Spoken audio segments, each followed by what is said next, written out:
Assalamualaikum warahmatullahi wabarakatuh. Hi guys, welcome back again in Ideal Podcast Season 2. Oke, tepuk tangan dulu. Mana suara tepuk tangan? Oke, so today we have two guest star. We have special guest star for today because we will talk about education. After we discuss about education in Indonesia and we have implementing our discussion on Ideal Volunteering Project, hari ini sebagai closingan atas isu yang kita diskusikan sebelumnya nih kakak-kakak, kita akan uh, berdiskusi dan membuat podcast ini gitu, yang dimana podcast ini dikhususkan kita akan bahas isu soal pendidikan di Indonesia. Ya, di sini kenapa aku di awal udah ngomong kita punya special guest star, karena dari dua guest star ini adalah orang-orang yang punya experience dalam hal edukasi di Indonesia. Khususnya ya mungkin teman-teman kalau misalkan udah lihat posternya ya, kakak yang sebelah kanan ini merupakan aktivis juga ya, penggerak kerelawanan, penggerak kegiatan relawan di bidang edukasi. Dan kakak yang sebelah kiri juga, sebelah kiri dari kakak yang paling kanan itu merupakan graduate, merupakan kakak yang udah lulus di bidang teknologi pendidikan. Dimana ya ini cukup linear dengan pembahasan kita kali ini, dimana kita akan berdiskusi sekaligus memberikan solusi ya, alternatif solusi mungkin yang bisa kita pikirkan saat ini untuk diimplementasikan dalam masyarakat.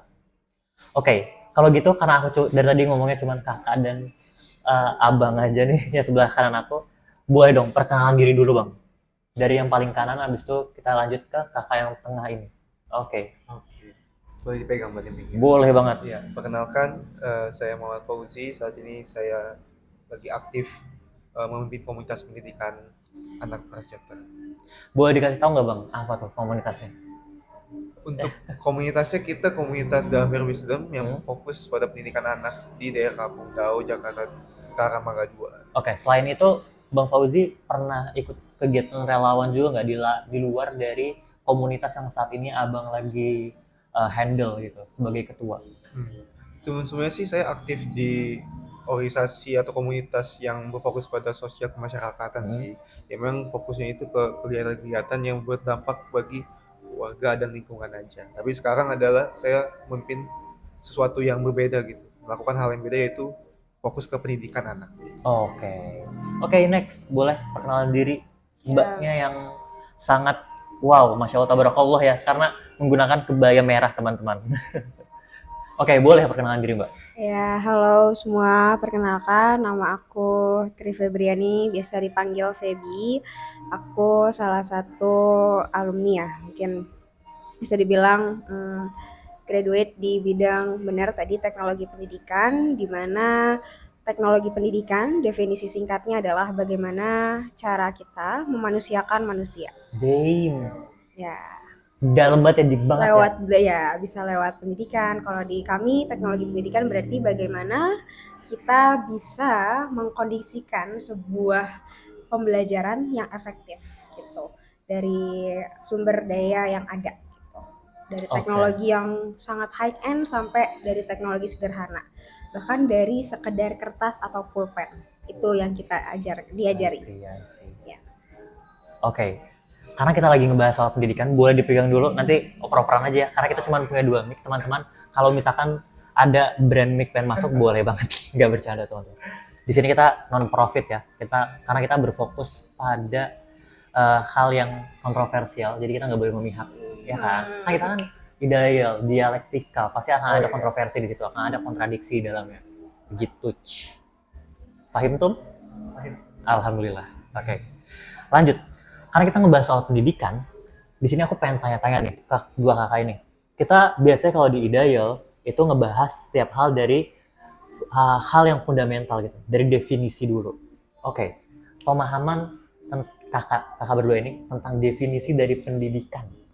Opini boleh, karena di sini kan kita kan ya diskusi biasa aja ya. Sebenarnya opini boleh, kalau misalkan punya landasan teori juga boleh. Oke, boleh. dijelaskan Kak, apa itu sih pendidikan? Definisi pendidikan tuh apa sih sebenarnya? Sebenarnya sih kalau dari pandangan saya secara pribadi untuk pendidikan itu lebih ke sebuah usaha untuk menyalurkan atau mendistribusikan ilmu pengetahuan kepada eh, objeknya itu atau kepada masyarakat. Sorry Bang, agak deketin lagi. Oh iya, Oke. jadi itu yang tadi saya sebut, pendidikan adalah suatu usaha untuk pemerataan atau penyaluran distribusi dari ilmu pengetahuan kepada eh, target atau objek. Kalau dalam konteks ini kan pendidikan kepada anak murid gitu. Nah, tadi pendidikan itu berarti memang distribusi soal ilmu pengetahuan lebih tepatnya. Oke. Kalau menurut Kak Feby, apa Kak? Apa itu pendidikan? Oke, mungkin ya mirip ya sama Fauzi. Mungkin singkatnya kalau dari aku, pendidikan itu sama dengan pemecahan sosial. Dan pendidikan itu kan skupnya sebenarnya luas lagi. Di bawah dari pendidikan itu kita akan masuk ke pembelajaran.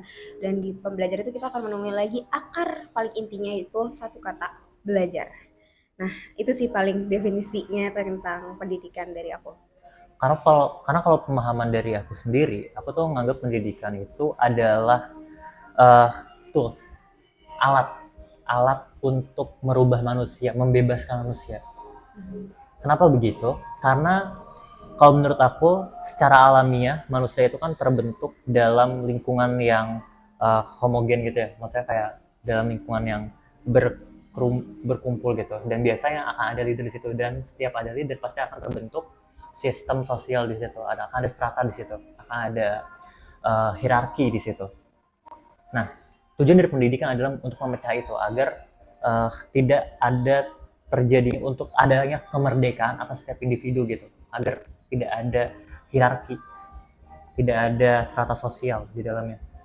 Makanya setiap individu itu dibebaskan pikirannya, ya agar mereka merdeka gitu, agar menjadi individu yang merdeka. Agak susah ya pikirannya, karena gini guys, kalian pernah nggak sih kayak dengar sejarah tentang kemerdekaan, bukan kemerdekaan ya, kayak perlawanan di India terhadap kolonial Inggris? Pernah? Coba Bang Fauzi, gimana Bang pandangan Bang Fauzi tentang pembebasan bangsa India terhadap kolonial Inggris? Kalau untuk itu sih saya masih mempelajari dan belum dapat sumber yang tepat untuk pembahasan soal itu, karena memang eh, untuk dengan korelasinya dengan pendidikan berarti kenapa itu soal Oke. penjajahan dari India. Karena di situ kolonial Inggris itu memberikan edukasi kepada, maksudnya kayak mereka tuh memberikan akses kepada bangsa India Ya, untuk mendapatkan edukasi, untuk mendapatkan akses pendidikan yang setara dengan bangsa mereka gitu. Sedangkan kalau di Indonesia kan dari zaman penjajahan Belanda, kolonial Belanda, Inggris hingga sampai kolonial Jepang juga, kita tuh kan nggak pernah diberikan akses untuk pendidikan. Maksudnya kayak ya ada sih, cuman hanya di kalangan tertentu, di kaum ningrat saja gitu. Sedangkan untuk kaum yang menengah ke bawah atau kaum ya selain kaum saudagar dan keningratan itu, mereka tuh nggak bakal bisa dapat akses tersebut gitu. berarti bisa dibilang Inggris itu lebih better dong dibandingkan Belanda Better, dalam tapi itu bisa menjadi kolonialisme. betul, tapi itu jadi bumerang akhirnya bagi kolonial Inggris. Hmm, Kalau misalkan ngomong boleh deketin ya mic-nya, karena cuma ada satu. iya. Ya, bisa jadi bumerang. Makanya di Indonesia atau kayak di negara yang menjajah selain Inggris, itu mereka nggak menerapkan sistem itu. Mereka itu pasti akan membedakan kaum ras pribumi dengan ras bangsa mereka gitu, agar terpecah gitu, agar mereka tuh yang di luar dari ras mereka itu tidak bisa mendapatkan kalau menurut aku ya nggak bisa dapat kemampuan untuk berpikir gitu. Karena kalau misalnya manusia berpikir itu kan pasti akan ada perlawanan kan, akan melihat kayak akan timbul moral hazard gitu dalam diri mereka. Jadi menurut aku ya pendidikan itu definisinya adalah untuk membebaskan manusia dan menciptakan moral hazard atas setiap diri individu gitu. Jadi tujuannya pemerataan dan keadilan gitu. Ya kebebasan individu sih lebih tepatnya. Oke. Kita agak sedikit melenceng dari topiknya teman-teman, karena di sini kamu ngerasa agak melenceng nggak Kak? Iya, kaget aja. Kaget, oke, it's okay. Aduh, ini sebenarnya tadi aku pengen bahas ini, cuman nggak dimasukin sini ya. Oke, dengan realita yang ada teman-teman, menurut kakak, gimana kualitas pendidikan di Indonesia? Maksudnya kayak saat ini, dari experience yang kakak punya nih, sebagai ketua komunitas pendidikan dan sebagai lulusan di program studi teknologi pendidikan tadi, menurut kakak Indonesia tuh udah bisa dikatakan layak nggak sih pendidikannya? Menurut kamu gimana? It's okay, kita di sini Ideal itu merupakan komunitas diskusi yang bebas sekali memberikan opini, tapi itu harus berdasarkan fakta yang ada. Nah, faktanya ini kan berdasarkan experience kakak-kakak yang Iya. pernah kalian rasakan kan, Iya. pernah kalian lihat gitu. Iya, kalau dari pengalaman saya dalam dunia pendidikan, apalagi dengan realita, maupun di lingkungan kita sendiri gitu, dari Haus. yang bisa kita lihat dari apa yang di dekat kita gitu. Kalau dari segi pendidikan di Indonesia sih masih memang secara kualitas itu masih sangat kurang, apalagi kuantitas, karena memang eh, ketimpangannya itu sangat besar di negara kita. Jadi kalau untuk mengenai kualitas, Indonesia kan yang memang apa ya, untuk pendidikan itu masih eh, terdampak oleh adanya kebijakan politik, apalagi politik praktis yang mana eh, kayak yang kita tahu untuk kurikulum mungkin ada kata setiap 5 tahun ganti-ganti mulu kurikulum. Ya memang harusnya itu kurikulum itu konsisten dan juga mungkin ada pembaruan, dan itu juga harus berbasis riset gitu, enggak Betul. hanya berbasis dari siapa yang memegang kuasa gitu. Itu sesuatu yang sudah salah dan memang harus dirubah dari negara kita tuh. Apalagi kalau kita mengacu dengan data PISA itu skor literasi, numerasi dan sains kita tuh masih jauh banget di bawah rata-rata dari penelitian PISA atau dari OECD, yang mana mereka melakukan assessment gitu terhadap siswa umur 15 tahun dengan pendekatan yang sangat teruji lah, khususnya dari para ilmuwan-ilmuwan yang ada. Dan itu memang kalau hasilnya yang PISA yang terbaru itu tahun 2022, kan memang setiap 3 tahun sekali ya riset itu dilakukan. Itu Indonesia itu bisa berbedanya itu hampir 100 poin lebih dari rata-rata negara-negara yang dilakukan penelitian atau riset di OECD. Dan itu bedanya itu kalau bisa kita masukin ke tahun ajaran itu sekitar 3 sampai 2 tahun ajaran bedanya, perbandingannya gitu dengan rata-rata dan dengan nilai Indonesia yang dicapai. Jadi dalam hal dasar seperti membaca dan menulis dan juga numerasi itu Indonesia masih jauh banget. Dan inilah sebenarnya poin utama yang sekolah dasar, khususnya prasekolah di TK itu harus difokuskan gitu. Bukannya semua mata pelajaran diberikan pada saat zaman SD gitu. Jadi kan kalau SD kan kita pelajaran apa aja diberikan dan siswa harus dipaksa untuk menelan gitu. Padahal memang dari segi kemampuannya kan pasti setiap umur kan beda-beda. Betul. Pasti ada fasenya gitu. Dan memang itu diperlukan untuk adanya perubahan fundamental sih dalam segi khususnya sekolah dasar yang memang harus difokuskan kepada hal-hal dasar, kepada dasar seperti itu. Dan juga apalagi kita kan ada dalam penerapan pembelajaran itu, khususnya dari guru kita juga secara kualitas itu masih belum bisa memberikan efektivitas gitu kepada murid-murid dengan data yang kita punya. Jadi peningkatan kompetensi guru juga hal penting. Oke, itu pendapat dari Bang Fauzi. Gimana menurut Kak Feby? Ya, nggak bisa kita pungkiri ya. Memang kalau lihat kenyataannya ada miris-mirisnya, tapi juga kita juga harus berbangga dengan ada hal-hal baru yang bukan dari segi pemerintahnya sih, maksud aku keaktifan atau kemelekan dari generasi ya, menurut aku yang generasi sekarang nih yang apalagi yang terlebih ke anak muda yang lebih aware sama pendidikan untuk anak-anak kecil sekarang gitu kan. Pendidikan itu saat ini di Indonesia memang masih jauh ya dari kata merata. Itu juga miris banget. Udah berapa kali uh, mungkin ya pemangku kepentingan stakeholders mencoba untuk terobosan-terobosan, entah itu misalkan sistem zonasi lah atau pemerataan, tapi ya tidak didasari, tadi benar ya, ada juga yang bilang nggak didasari sama risetnya dulu gitu, sama kebutuhannya tuh apa. Ada beberapa yang aku tangkap pernah ya di berita juga, um, penyebarannya ternyata yang di pelosok itu diberikan sebuah laptop atau digital gitu ya, hal-hal yang digital yang padahal di sana kebutuhannya belum itu dulu utamanya, bukan yang teknologi high end, tapi bisa aja dari fasilitas-fasilitas yang ada di ruangannya dulu gitu, atau kompetensi guru. Benar tadi ya, bisa jadi alokasinya di sana sebenarnya butuh yang namanya pelatihan buat guru, bagaimana guru merancang pembelajaran yang tepat guna bagi, karena kan kalau dari sisi kami ya di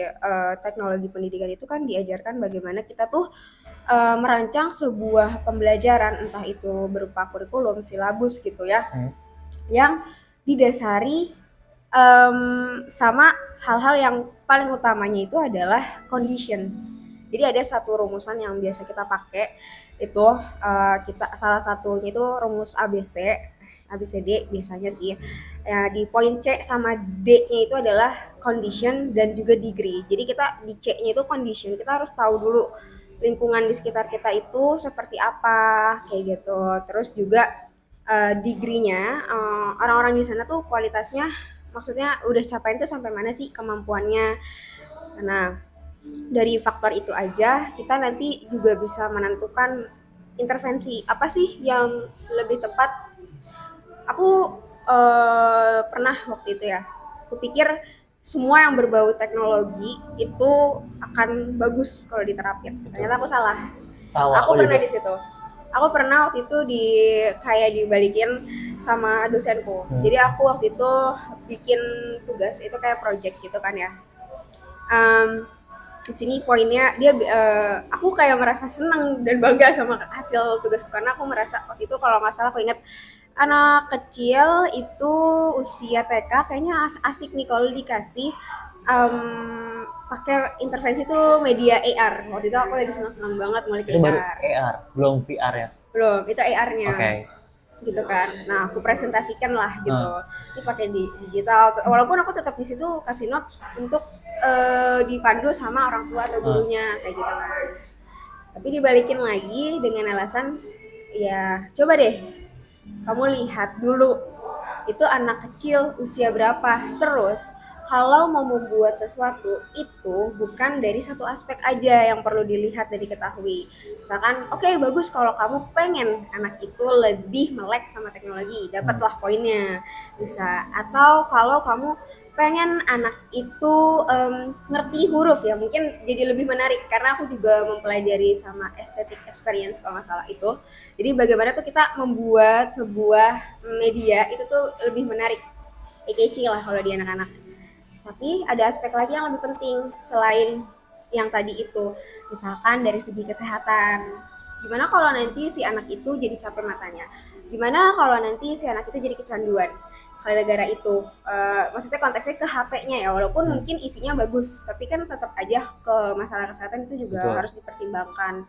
Nah itu jadi salah satu faktor. Dan tadi balik lagi, menurutku penting untuk kita tahu dulu gitu ya, akar permasalahan. Terlebih ini kalau skupnya Indonesia yang notabene-nya luas banget gitu ya, negara kepulauan apalagi, apa sih yang dibutuhin di setiap provinsi gitu kan, apakah semuanya harus dimeratakan gitu dengan satu intervensi yang sama? Menurutku enggak juga sih kayak gitu. Jadi penting banget bagi kita, mungkin kalau yang dilibatkan tuh researcher harus perlu ditingkatkan lagi gitu ya, riset yang benar-benar turun ke lapangan, gak cuma dari dia juga baca-baca jurnalnya lagi aja gitu loh, tapi yang benar terjun dan melihat fakta ya tadi ya. Makanya aku juga sangat berbangga gitu ya, masih ada orang-orang penggerak kayak Fauzi ini gitu yang Masya Allah, tabarakallah. Ya, yang pada akhirnya jadi kita tuh tahu gitu kondisi realnya, dan aku juga makin terbuka setelah aku melihat adik-adik gitu kan, karena aku juga tergabung dalam penggerak gitu kan. Jadi aku makin lihat ya dua side-nya gitu loh ya, karena aku juga pernah di adik-adik yang udah lebih inilah ya, apa namanya, kecerdasannya itu lebih gitu kan dari segi lingkungan, kayak gitu sih paling. Oke. Artinya Kak, berarti kalau misalkan eh, kita nggak bisa, artinya kalau misalkan tadi sesuai dengan statement yang Kak Feby berikan, aku memahamin kalau sebenarnya sistem pendidikan itu sebenarnya nggak bisa digeneralisir dong. Maksudnya kayak nggak bisa diimplementasikan dalam lingkup nasional. Setiap region kan beda-beda kebutuhannya, ya kan? Tadi sesuai yang Kak Feby bilang, intervensinya beda-beda tiap daerah. Itu baru daerah, belum ke individunya kan. Setiap individu kan juga punya pendekatannya masing-masing untuk belajar kan, secara efektif gitu. Nah, menurut Kak Feby gimana tuh? Kalau misalnya kayak gitu artinya kita perlu adanya, maksudnya kayak setiap daerah tuh punya intervensi yang masing-masing dong terhadap pendidikan ini. Nggak bisa dengan satu kurikulum yang kita implementasikan dalam lingkup nasional gitu. Oke. Oke. Jadi gini, mengenai kurikulum ya, itu benar-benar luas banget dan memang nggak bisa kita tetapkan, oh kurikulum ini dengan pemerintah ini jelek gitu-gitu, karena ini buktinya ada A B C Z gitu ya, misalkan dengan fakta-fakta yang ada. Aku mempelajari ya dalam ya selama ya apa kuliah gitu ya. Sorry terlalu jauh. Oh, Oke.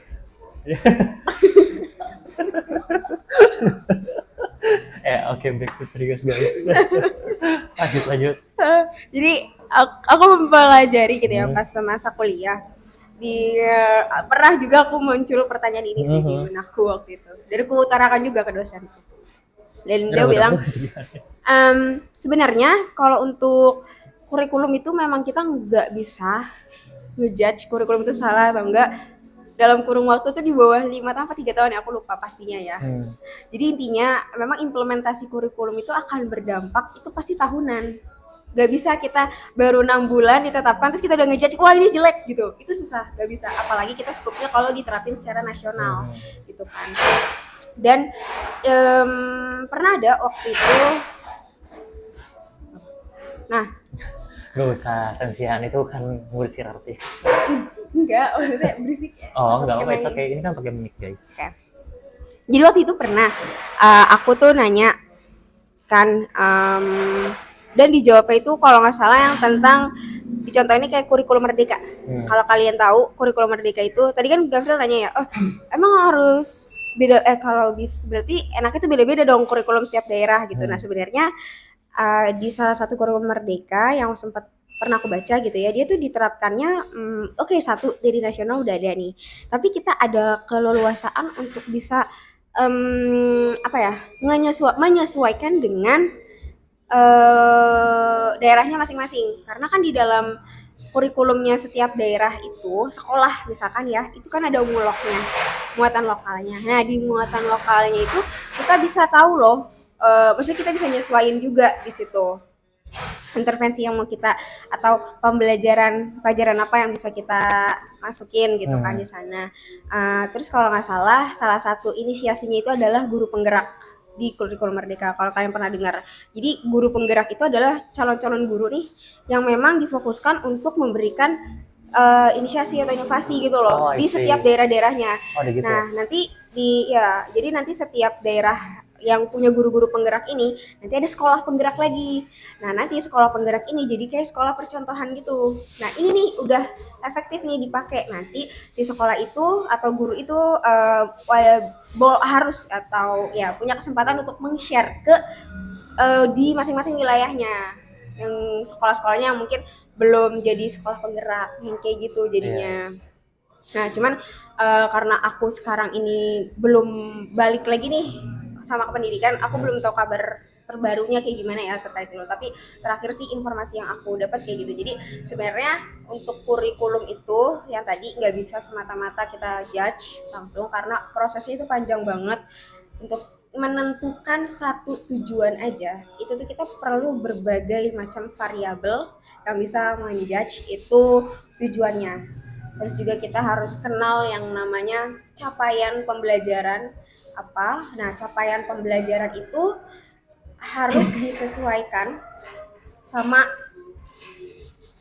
apa tujuan dari misalkan ya kalau di sekolah ya tujuan sekolahnya, visi misi sekolahnya, nanti sekolah itu kan dinaunginya sama dinasnya misalkan ya, dinas pendidikannya di sana, apa dinas pendidikan itu kan juga berarti ke apa rencana strategisnya si daerah itu, terus rencana strategisnya daerah itu berarti ke gubernurnya itu gitu kan, gubernurnya itu tujuannya apa, jadi banyak banget apa namanya ya urutannya gitu yang bisa menentukan si pendidikan itu arahnya mau kemana. Iya, iya. Oke, aku punya pertanyaan menarik sebenarnya. Karena Kak Feby dari tadi kan mungkin eh punya pandangan sendiri tentang hal ini gitu. Oke, aku pengen lihat pandangan dari Bang Fauzi. Menurut Bang Fauzi. Bang Fauzi. Menurut Bang Fauzi, kira-kira implementasi kurikulum merdeka tuh maksudnya kayak efektifkah kurikulum merdeka diimplementasikan di negara ini, dimana kita compare dengan culture negara ini yang masih penuh dengan feodalistiknya itu, maksudnya kayak masih kental dengan culture feodal, dimana murid dengan guru itu masih memiliki kedudukan yang berbeda gitu. Jadi kayak seakan guru itu tuh benar secara absolut gitu, jadi nggak bisa dibantah gitu.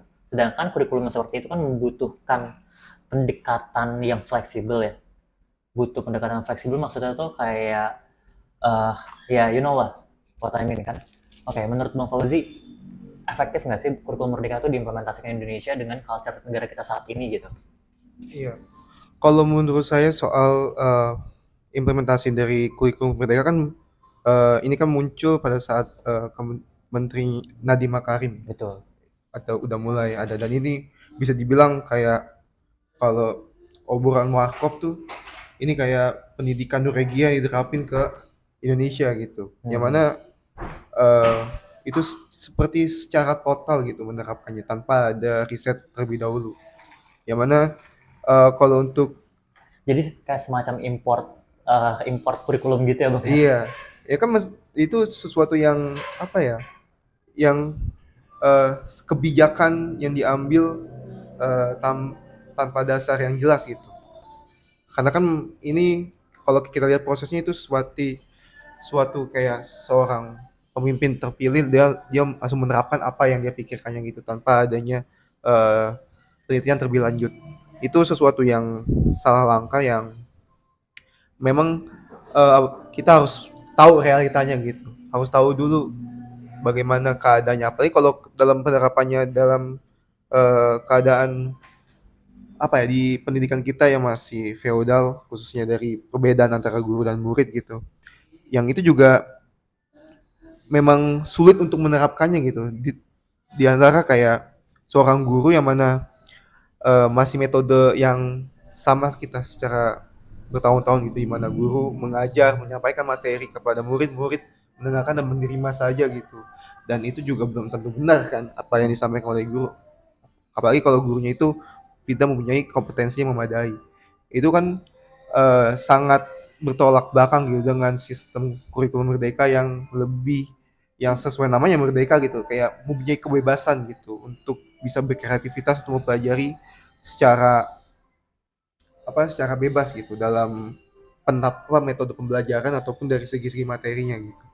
Jadi kalau menurut saya untuk kurikulum merdeka memang implementasinya di Indonesia sangat apa ya, nggak bisa dibilang gagal juga, tapi memang butuh penyesuaian. Betul. Penyesuaian yang dilakukan eh, dengan berbasis penelitian terlebih dahulu gitu, dan harus adanya percobaan juga, nggak langsung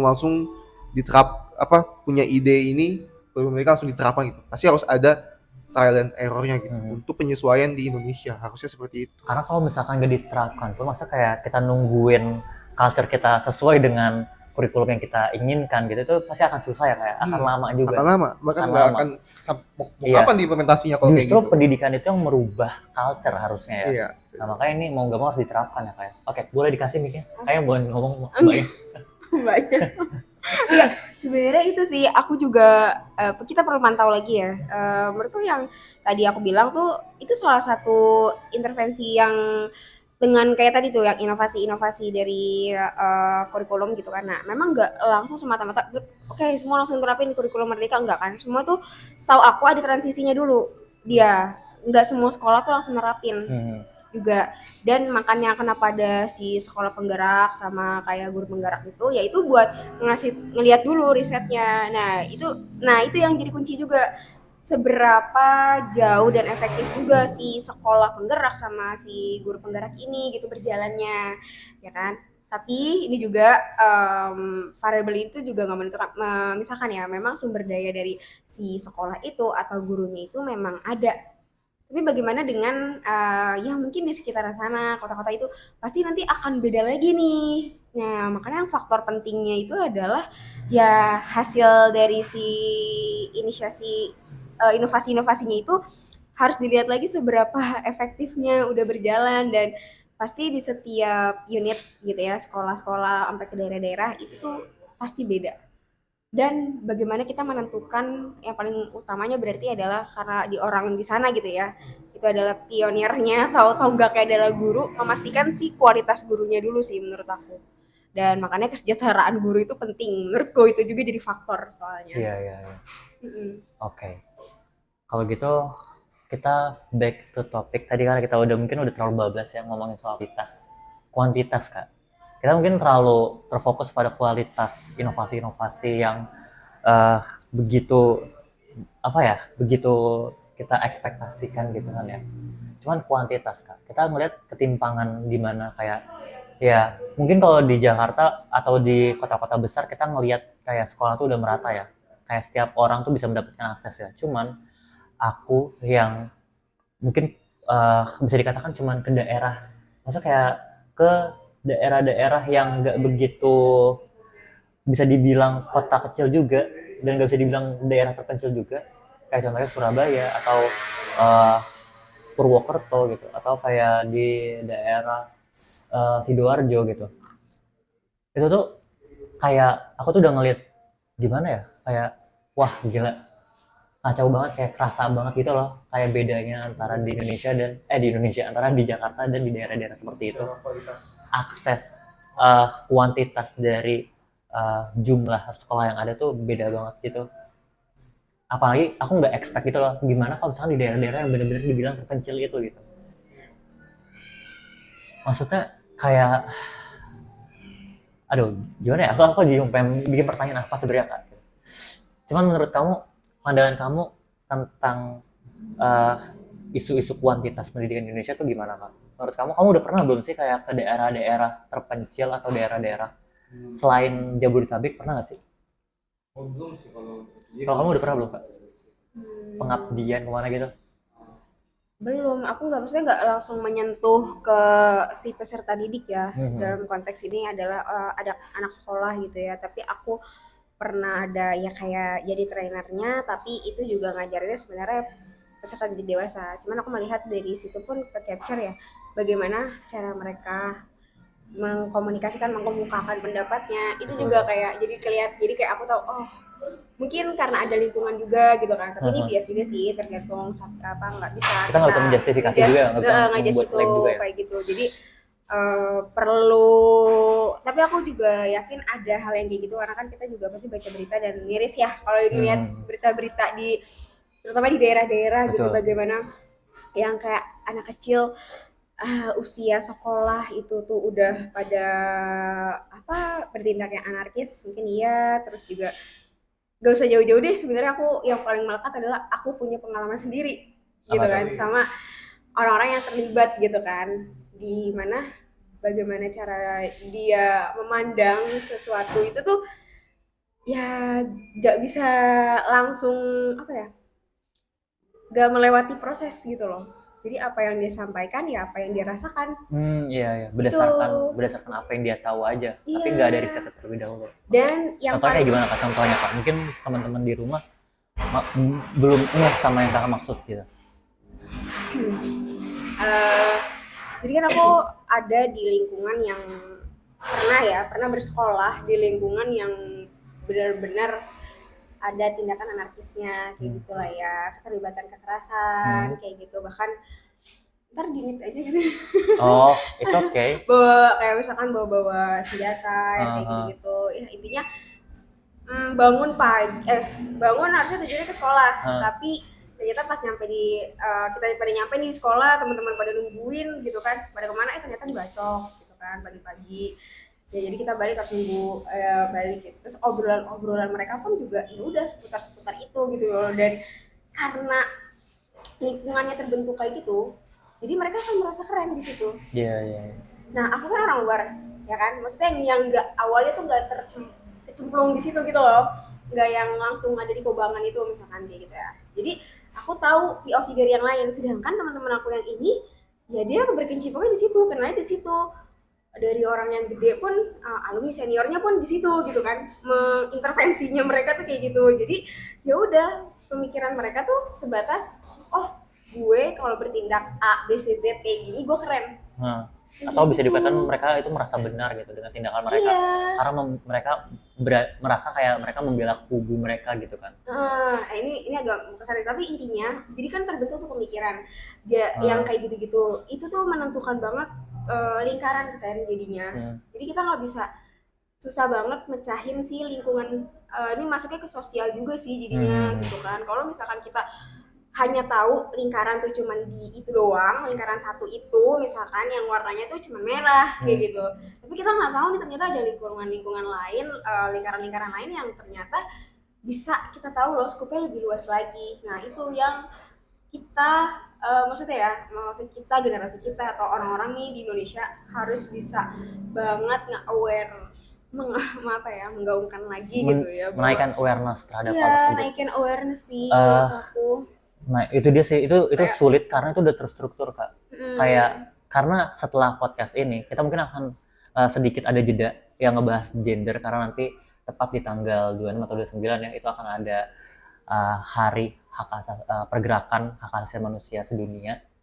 Kita akan break sebentar, setelah itu kita akan lanjut lagi soal isu sosial ini, dimana nanti kita akan membahas podcast yang membicarakan isu terkait dengan kemiskinan struktural. Nah ini akan ada korelasinya nih dengan apa yang Kak Feby sebutkan tadi, maksudnya dengan yang Kak Feby ceritakan tadi, karena ini kalau menurut aku udah termasuk bagian dari kemiskinan struktural gitu. Iya, jadi ngerti kan? Jadi kebentuk. Iya betul. Miskin tuh bukan cuma soal ekonomi. Ekonomi tuh implikasi dari kemiskinan. Kemiskinan itu ya pikiran itu sendiri gitu kan ya. Pikiran itu sendiri. Aku miris banget bener, aku nangis deh waktu mereka bilang kayak gini, kayak menurutku itu bukan jadi suatu kebanggaan untuk diriku ya. Dia bilang itu bukan suatu kebanggaan buat diriku ketika aku ngumpul sama teman-teman aku gitu kan, dan mereka memandang aku yang kayak wah gitu banget gitu ya, padahal gue kayak ya udah gue sama juga gitu kan. Tapi dia mikir, malah dia ngomongnya kayak gini, Pep nanti lu kalau udah jadi orang sukses ya, dengan bahasa mereka ya di situ. Oh ya, kayak gitu suara. Lu ajak gue ya gitu. Udah lu mempekerjakan gue ya. Gue jadi satpam lu juga kagak ngapa, Pep. Ya Allah. Yang gitu. Apa ya? Desperate or enggak desperate sih, maksudnya kayak lebih ke oh jadi segitu gitu. Ekspektasinya itu ya? Iya, gue kayak gak ada dreamnya sama sekali, gak ada apa sih ambisinya sama sekali gitu. Itu yang bikin gue jadi kayak kok lo jadi mikirnya gitu. Woi, ayo kita pinter bareng-bareng, maksud gue gitu. Ayo kita kalau mengejar sesuatu. Iya. Maksud gue malah juga udah pengen memperkerjakan lo. Ayo malah justru kita mungkin jadi deal-dealan gitu kan konteksnya yang kayak gitu. Kalau mau ngomongin soal mimpi gitu kan. Nah di sini jadi kayak kebentuknya ya jadi kan kayak gitu beda, dan aku mirisnya di situ kadang perlu ini lagi penyesuaian. Itu menarik banget sih, soalnya apa ya, itu kan sesuatu yang kenapa hal itu bisa terjadi kan, yang mana itulah salah satu tugas atau tujuan dari adanya pendidikan, yang mana supaya mereka itu bisa berpikir secara terbuka akan potensi dirinya sendiri. Betul. Untuk nah itu kuncinya itu dari pendidikan itu sendiri, dari ilmu pengetahuan. Dengan kita mendapat ilmu pengetahuan, kita akan sadar nih bahwa kita bisa melakukan hal lebih, supaya mereka itu bisa paling nggak bisa terdorong untuk mempunyai mimpi-mimpi yang apa ya, yang menjadi ambisi mereka gitu, untuk bisa terus maju. Yang mana kan kalau orang-orang yang berpikir seperti itu kan berarti yang mana itu karena kemiskinan akan ilmu pengetahuan yang membuat mereka itu menganggap bahwa dirinya itu potensinya hanya segitu aja gitu. Nah itulah tugas pendidikan untuk bisa merubah mindset pola pikir seorang manusia untuk bisa memenuhi potensi maksimalnya gitu. Dan juga kan walau dari tadi Gafil bilang soal daerah-daerah tertentu khususnya daerah 3T yang tertinggal pasti kan adanya kurangnya dari akses pendidikannya. Ya, itu kan memang eh, memang itu bukan salah satu faktor yang menyebabkan Itu eh, salah satu faktor sih Bang menurut aku. apa? Salah satu faktor itu. Iya, Bukan faktor utama, bukan tapi faktor dia utama. salah satu faktor. Salah satu faktor yang menyebabkan tingkat pendidikan kita rendah gitu, khususnya di daerah-daerah tinggal. Tapi kan juga itu ada perannya dari eh, kurangnya kompetensi guru. Memang guru itu sangat apa ya, sangat krusial sekali gitu. eh, Bagaimana caranya kita pemerintah atau negara kita itu bisa mendistribusikan guru-guru yang berkompeten untuk bisa ada di daerah 3T. Nah, itu juga kuncinya supaya mereka bisa bekerja secara maksimal harus ada insentif kepada guru supaya mereka itu hanya bagaimana bisa tidak berpikir hal-hal lain, hanya memang dengan melakukan tugasnya supaya fokus bisa mendidik anak-anak kita supaya bisa menjadi seorang manusia yang berkualitas sih. Karena kalau menurut aku, kalau misalkan guru tuh udah sejahtera, maksudnya sejahtera, kehidupan mereka tuh udah layak gitu ya, Iya. layak gitu ya. Nggak perlu harus ada pinjol lagi karena Iya. banyak guru yang terlilit pinjol. Itu faktanya. Iya, itu miris banget. Dan ya karena fakta itu kita bisa tahu dong, maksudnya kayak penyebab kenapa guru tuh bisa nggak berkualitas itu apa ya? Karena mereka untuk hidup aja tuh susah, untuk hidup dengan layak tuh susah. Karena mereka harus memenuhi kebutuhan mereka gitu, maksudnya kebutuhan hidup mereka dengan hal material itu kan. Iya. Makanya terlilit pinjol gitu. Ya itu salah satu faktornya gitu. Dan menurut aku ini perlu sinergi dari setiap aspek yang ada di Indonesia saat ini, yaitu ya masuk aspek pemerintah, masyarakat juga sebagai penggeraknya kan. Nah, itu benar. Tapi yang salah satu yang penyebabnya ini sebenarnya kalau menurut aku ya pemerintah ya, karena kan pemerintah itu membuat kebijakan ya, implikasinya pasti akan ke rakyat gitu. Andai kebijakan kita benar, pasti akan berimplikasi ke culture atau kayak tindakan masyarakat yang sefrekuensi gitu. Ya kalau misalnya polisinya positif dan memberikan polisi positif, pasti akan memberikan implikasi yang positif juga buat masyarakat gitu. Iya. Untuk bergerak gitu kan. Sebenarnya dengan adanya kita seorang-orang yang peduli dengan pendidikan ataupun terhadap orang-orang prasejahtera khususnya, kan memang kita dengan dengan senang hati untuk mau turun membantu atau berdampak bagi pendidikan, khususnya pendidikan anak-anak ya. Itu kan kita melakukan memenuhi blind spot pemerintah yang tidak terjamah gitu. Iya. Itulah peran kita hadir di situ. Tapi ini terlalu banyak gitu. Iya. Yang terlalu kompleks ya. Iya, terlalu kompleks itu. Jadi memang mau ngomong kita juga tetap harus nge-push pemerintah juga untuk bisa membenahi ini. Gitu. Sebenarnya kita tuh di sini guys sebagai relawan, kita tuh cuma bisa berupaya doang ya. Iya, kita tuh nggak bisa kayak berekspektasi akan hasilnya seperti ini. Iya. Yang nggak bisa terlalu seperti itu gitu. Karena kita ya sumber daya kita terbatas, akses kita juga terbatas sebenarnya kan, untuk kayak ngasih edukasi yang menurut kita krusial dan penting untuk disampaikan seperti sex education, or mungkin kayak ya sex education sih yang salah satu yang paling krusial. Kita tuh nggak punya akses untuk menyebarluaskan atau mengajari anak-anak ke situ gitu, karena ya itu karena lingkungan mereka tuh pasti akan menolak gitu kan, akan berat untuk hal tersebut. Dan hal yang tabu gitu masih. Jadi di sini sebenarnya aku pengen teman-teman kalau ngeliat podcast ini, aku tuh pengen teman-teman ya sama seperti kita nggak tahu, memang kita nggak bisa berekspektasi tinggi tentang apa yang kita lakuin sekarang, cuman at least kita punya tenaga, kita punya waktu, ya upayakan aja dulu gitu, lakuin aja dulu ya. Itu sih. Kalau bahkan baru saja tadi pas pada saat saya lagi OTW ke tempat kita mengajar tuh, jalan tuh saya di stop sama mungkin bisa dibilang tukang parkir di ruko di dekat situ, di ke daerah tempat kami mengajar itu. Tiba-tiba saya di stop, dia bertanya soal mau kemana mas, kayaknya setiap Sabtu ada, terus ini kita mau ngajar di daerah tertentu gini gitu. Saya bilang gitu, dan langsung dia bilang, oh di daerah saya juga butuh nih mas, untuk tenaga pengajar, masa masih banyak dong, turun gitu. Iya, masih di kampung saya yang ini itu banyak anak-anak tuh yang menurut saya itu butuh kakak untuk bisa belajar di sana. Dan dia bertanya ke saya apakah bisa gitu apakah mengajar itu hanya di kampung tertentu aja, apa bisa di kampung lain? Karena memang kita butuh gitu. Dan saya juga sempat nanya juga di kampungnya di mana, daerah mana. Lalu ya memang di sana untuk obrolan tadi sebenarnya sih mereka seperti punya space untuk mengajar itu di kolong jembatan. Dan itu sebenarnya Iya, iya, tempat yang bisa kita gunakan, tapi yang mana di daerah sana itu memang sangat dibutuhkan kalau dari pemikiran mereka, dan juga space-nya udah ada tapi memang belum ada tenaga iya. pengajarnya. Betul. Dan dia memang bicara seperti itu yang membuat saya juga agak tertarik juga untuk bisa membantu, tapi memang kita butuh banyak orang-orang atau relawan-relawan yang bisa terdorong gitu untuk bisa berkontribusi khususnya bagi anak-anak prasejahtera yang minim kesempatan gitu, yang memiliki sedikit akses. Mungkin kalau di daerah Jakarta kita bisa dibilang pendidikan semua gratis gitu. Pendidikan dari SD itu udah gratis semua, tapi kan mereka apa ya? Mungkin kesempatan itu besar di Jakarta, khususnya di daerah ibu kota, tapi memang mereka sadarkah atas kesempatan tersebut?